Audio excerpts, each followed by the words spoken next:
bulldogs. No, We got 3 dogs. My other son comes with the rides. All right, 6 p.m., we're going to call the meeting to order. I pledge Allegiance to the flag of the United States of America and to the republic for which it stands, one nation, under God, indivisible, with liberty and justice for all.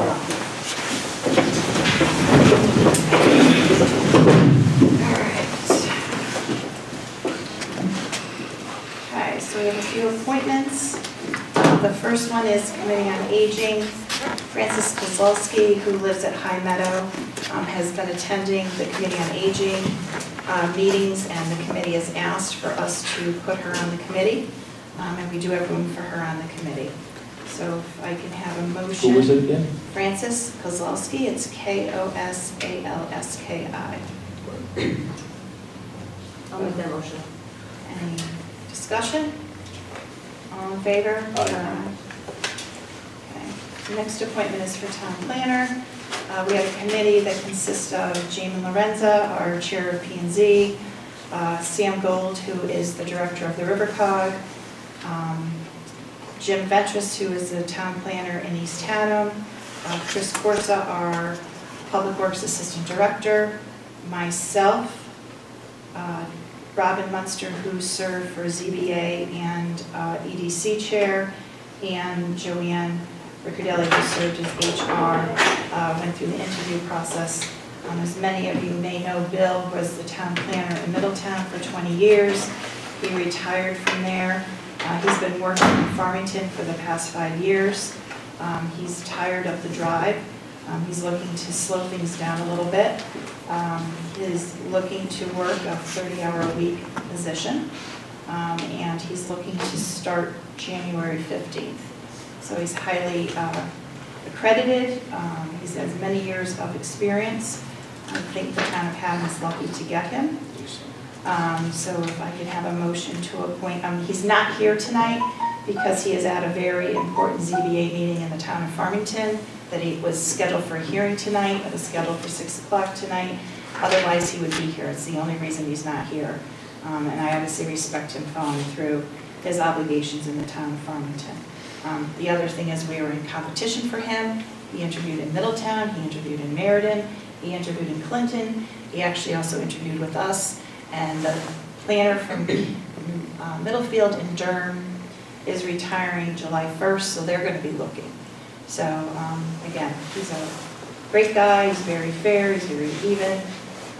So I can have a motion to appoint Bill Warner as our town planner. What did we end up getting? We should make the motion and then Yeah, then discuss. we have the discussion. I'll make that motion.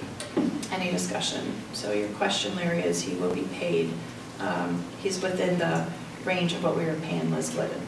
Okay. We need an actual dollar amount. He's being paid $50 an hour for 30 hours worth of work. And he'll work 30 hours in the town hall? He'll work 30 hours in combination of the town hall, any meeting I want him to go to, and he'll make himself available on the days that he's not scheduled to be in the town hall. We're working out a work schedule right now. So can you expand on that? 30 hours will not be Monday through Friday? I don't know yet. I mean, he'll be available for whatever meeting, so we haven't set his schedule when he's going to be in the town hall. So he might be there every day, half day. He might be there, he's available Monday nights if there's a ZBA. He's available Wednesday nights for EDC.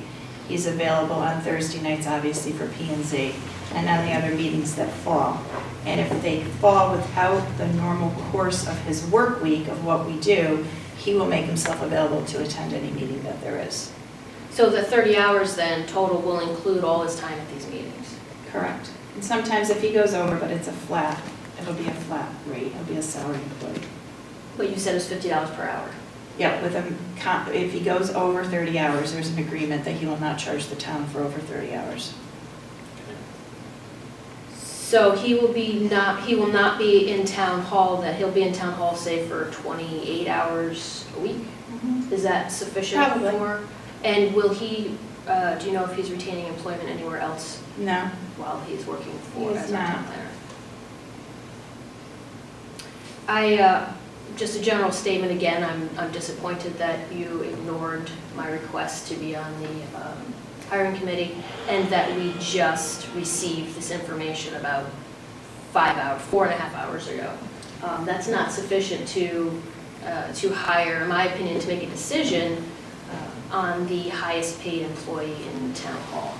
Well, they're not the highest paid employee, and Melissa, the town charter, again, for the record, and you and I can agree to disagree, that 2 members of the Board of Selectmen are not allowed to be in a meeting, otherwise it is considered a selectmen meeting. That is incorrect. That is why I said that you could not be on the hiring No, committee. you actually ignored my question, and... I answered you both times. No, you ignored my question, and that is not the truth. The hiring committee can consist of the whole entire Board of Selectmen. I'm going by the town charter. I was also told by the labor attorney that for any agreements that were made during the course of the interview with any employee, whether we were doing union negotiations or this, that it would be considered binding because 2 members of the Board of Selectmen would be there. And that is, Nick was also your labor attorney, and that is what Nick informed me. You don't make offers to people in a But interview. any agreement that went back and forth in the meeting or in the course of that would have been binding. So therefore, I did every time, as I have, I put a committee together of qualified individuals to look at the position and to do that. And as far as you getting the information, you know, again, we've been having a practice of getting the information out on a Friday before we have a meeting. Joanne got the information out Thursday night. She was off on Friday. She totally forgot this morning, came to me and said, I never sent anything out. So I asked her to do that. Bill Warner knows you. He told me he knows who you are. He said that you shouldn't have any problem with him. He said you're very familiar with him and his credentials and his background. Maybe that's not the case, but again, the committee made the recommendation, and that he was by far the most qualified candidate for the position, and I think that we should hire him. I think that he has a lot of experience and talent to bring to the town of Haddam. He lives in a rural community. He sat as the P&Z in his own town in Middlefield. So, you know, he really has a lot going for him. No, I agree that he is an accomplished planner. That's not my issue here. The issue right now, outside of the hiring committee, is I think we need to see this agreement that we are voting on this evening if we don't know what his hours are, if there's going to be an agreement later on. There's no agreement. I've talked to Nick. The hours are 30 hours a week. It might be a Monday, Wednesday, Friday, one week. It might change. Whatever we do, it'll be consistent to the public. We're still ironing these things out. He needs to give notice in Farmington. He's not starting until January 15th. And so in order for him to fulfill his commitments of what we need to do, I mean, any other part-time employee falls under the day-to-day operations, is very clear in the charter. It falls under the first selectman. So whatever works for that office, for the employees we have in the office, for the coverage we have in the office, and the meetings that are going to be scheduled, that's the work schedule that he's going to follow. And he will have the same type of time off that the personnel policy allows? Correct. Same vacation time? For the amount of hours worked, yes. Any other questions? Motion, all those in favor of hiring Bill Warner as our town planner signify by saying aye. Aye. Opposed? Abstaining? Okay. The next is Youth and Family Services has applied. It's going through us because Youth and Family Services is in Haddam. This is a grant that's going through the state of Connecticut for Juvenile Review Board. It's a federal grant. There's no match. It's just pretty much a procedural for us to be able to approve this, and then tonight when we have our joint meeting with Board of Finance for them to look at it. So it's a federal grant of $5,232. I'll make that motion. Any discussion? Yeah, this is just a one-page document. While it's not a lot of money, federal grants can be onerous. It says the grantee will comply with all the attached grant conditions. There are no grant conditions that I see here, so I'm just wondering what kind of conditions those are. is here. Next time, you know, if we're accepting a grant for an organization, it would be nice to get that document. Yeah, it's standard language through the state. If you want to look at it, it's right here. Something we've done in the past. It's pretty cut and dry. It's a state grant or federal grant? It's a federal grant. So this is from the, It's actually, yeah, it's a federal, it's through the states, Federal Juvenile Justice Delinquency Prevention Act. And the funds go through the federal government to the state, because we had to set up a SAM account and do that. For the new director, Lori took care of it. and where it says the insurance, will that be the town's insurance or Youth and Family Youth Services? and Family Services Insurance, again, it's only needing to go through Haddam, even though it's a joint, because they're located in Haddam, and OPM directed them to do it this way. The grantee is the town of Haddam, so I understand the Youth and Family Services, it's their Right, money. it'll just, well, just gonna be a bypass for them. Barbara Well, will I make don't sure. have time at a meeting to read a 20-page document, so. Listen, every board meeting I go to, from Mira all the way down to the state, we get documents all the time. If you want to take time to look at it, it's basic language. I mean, Joanne sent it over when she could. No, she didn't send that.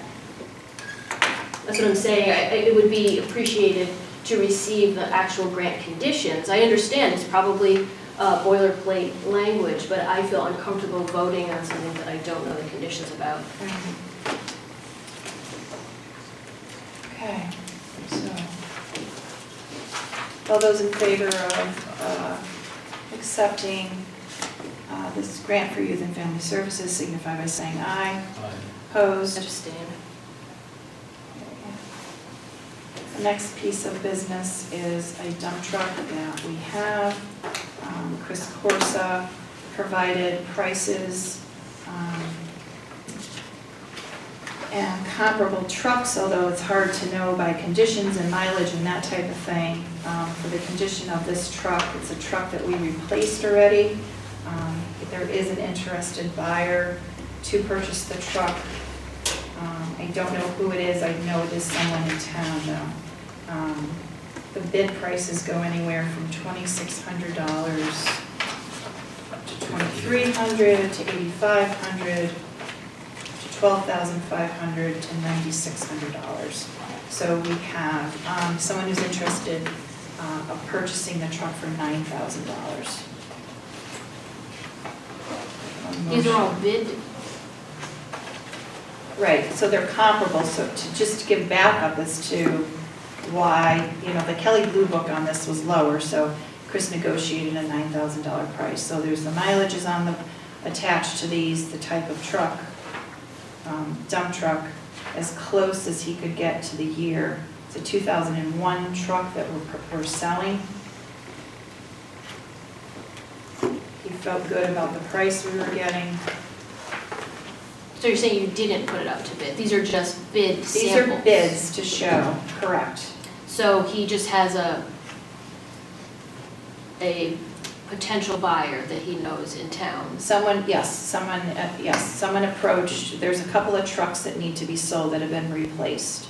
So instead of going to auction where we're probably gonna get pennies on the dollar, he went, someone offered to see if it was fair. This is the backup that he did to provide for auction results to show, and bid results to show, backup to show that that was a fair price for the town to sell this piece of equipment. Right, and you didn't put it in the paper or go out to bid for No. people who are bidding on this? No. And what was the amount, 2,300 you said? No, to get for the truck? Yeah. $9,000. And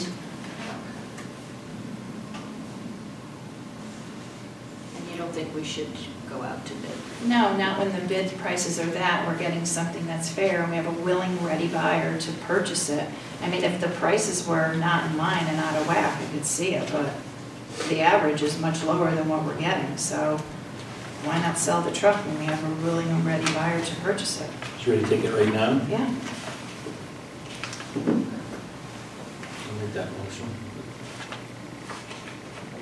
So, any further discussion? All in favor? Aye. Aye.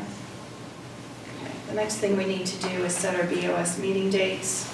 Do you want to put a calendar together for the second Monday of the month at 6:30? So if you have a motion to accept those dates, I'll make that motion. any discussion? Yeah, I'm disappointed to see that you've removed a meeting a month and you're going down to one meeting a month. I really think the Board of Selectmen should meet twice a month, if not for anything but for the public to be able to ask questions if they need to, if something arises. A lot of things coming up. I suggest keeping it to the 2 per month. We also seem to be canceling meetings and holding special meetings. I would also ask that the next time we hold a special meeting, we add public comments. Public comments should be on every meeting agenda. So this month, we didn't have anything to vote on or to do. The grant, none of these things were in place, which is why the meeting was canceled last Monday. We're having a special meeting tonight because from last Monday to this week, I've been able to talk to Bill and he committed to taking the position on Wednesday, so I was hoping to do that.